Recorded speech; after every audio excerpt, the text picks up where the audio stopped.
Hi, Christine Ravesi-Weinstein here from the Runner's High, author of Anxious, How to Advocate for Students with Anxiety Because What If It Turns Out Right, and Fighting Your Inner Voice, my new release from Codebreaker EDU. I'm so happy to be back here at the Teacher Success Summit.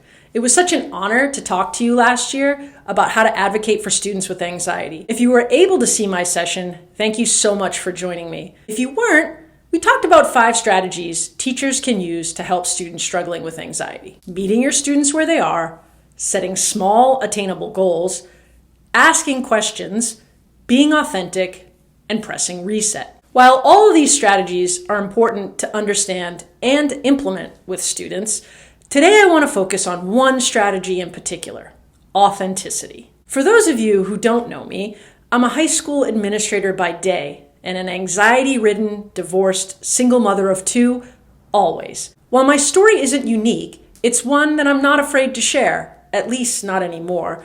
My first book, from Times 10 Publications, while including personal stories from my experiences as a student, teacher, and school administrator, was more of a how-to. My new book, Fighting Your Inner Voice, from Codebreaker, it's a hope-to.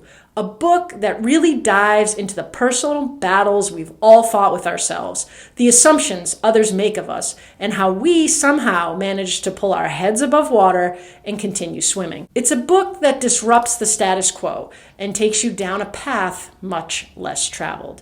When I was a classroom teacher, I used to tell my students that with the exception of my foul mouth, there was no difference between the version of me they got in the classroom and the version of me my friends got on the weekend. While for me, this didn't seem like an anomaly, for them, it was far different from the typical perspective they took on teachers. You know, the one in which immediately following the final bell, the teacher hits a button and descends beneath the floor for the night, only to rise up at 7:15 the next morning and do it all over again. You see, teachers are probably the only adults in our students' lives who our kids don't really know. Now, before I continue, I want to preface something here.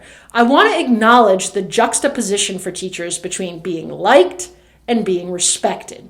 That always seems to be a question asked of teachers. Is it more important to be liked or respected? But why does it have to be one or the other? I often hear teachers make the argument that you can't try to be liked by the students because then you won't be the authority you need to be in order to be respected. So wait, you think that students are going to respect someone that they don't like? I can tell you unequivocally, this does not happen.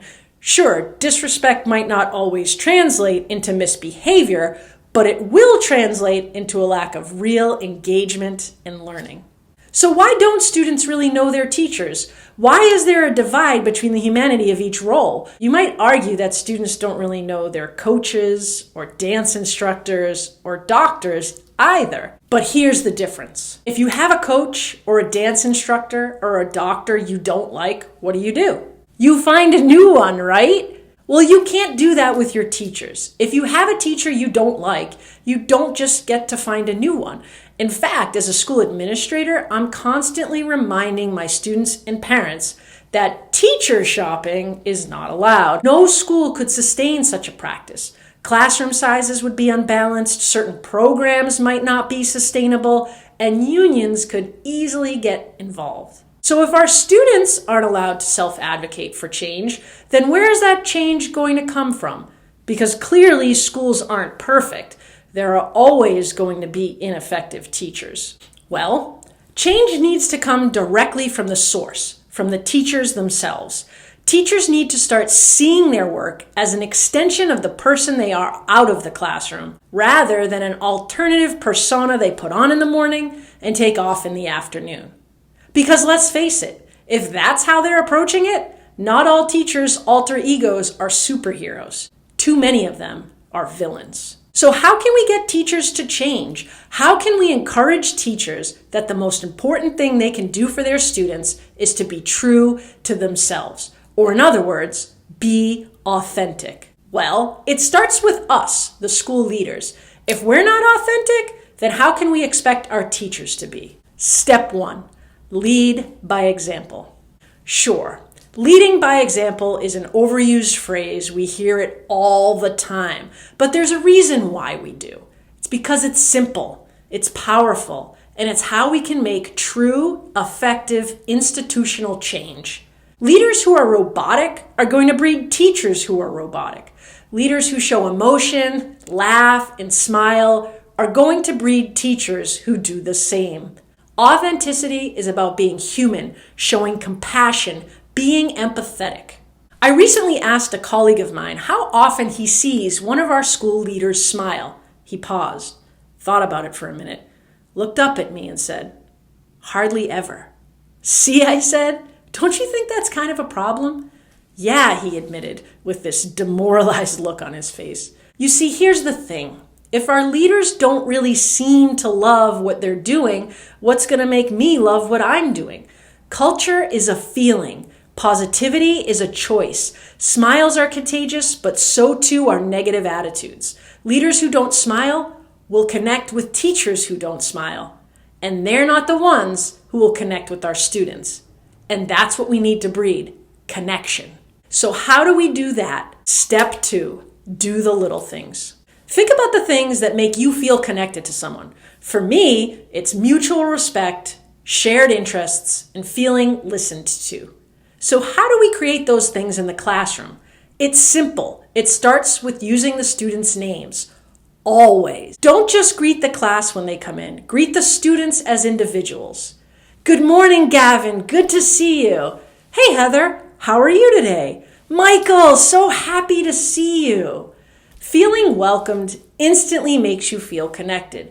Try using please and thank you too. I know that sounds crazy, but I see it so infrequently in the classroom. It's shocking. Rather than asking the class to pass up their homework, say, "All right, everyone, if you could please pass forward your homework, I'd really appreciate it. Thank you." Use please and thank you in your agendas too. When you do this, the students won't just like you because, well, frankly, you're nice, but they'll respect you too. Another little thing you can do is consider your tone. If a student asks a question, instead of just saying yes, say, "Of course." "Miss Weinstein, can I use the bathroom?" "Absolutely, Ashley. Just make sure you sign out, please, okay?"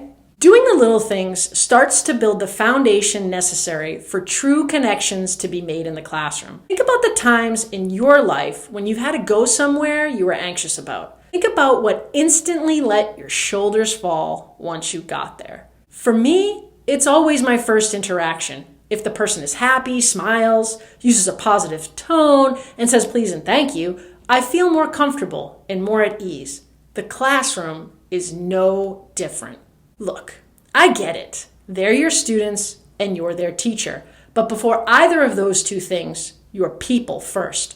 People are social. We want to talk, be accepted, feel like we belong. This is what our classrooms have to allow. Step 3, talk to your students just because. Sure, there's a curriculum we have to get through, content we must teach, but there is plenty of time to talk and get to know our students too. I used to love the time when my students were working in small groups. I could walk through the room and engage with the kids. It was the best time. We'd talk about their work, but then the conversations would always branch off into everyday things. You name it, and we talked about it.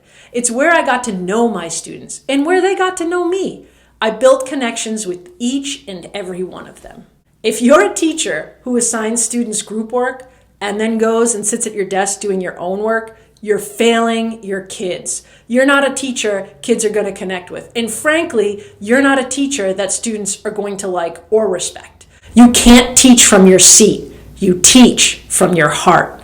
Authenticity is about connection. Learning should be fun. Let the content be the means through which you build positive relationships with your students.